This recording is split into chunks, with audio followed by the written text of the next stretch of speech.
పాడేరులో గుడి నిర్మాణం జరగడం వెనుక ఎన్నో వింతలు విశేషాలు ఉన్నాయి.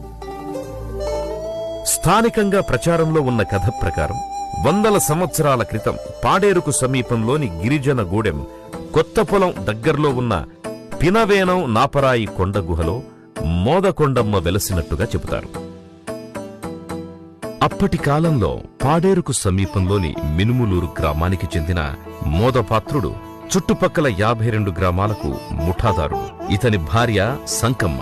ఒకరోజు మరి ఈ సంకమ్మకి అమ్మవారు కల్లో నచ్చి పక్కన పడుకున్నట్టే కలకొచ్చిన తర్వాత కూడా సంకమ్మ లేచి తన భర్త మోదాపాత్రుడితో చెప్పిన మోదాపాత్రుడు పట్టించుకోకుండా నీకు ఆయన దీక్ష మీద ఉన్నావు, అందుకే నీవు అలాగవుతున్నావు అని చెప్పి అనేసాడు.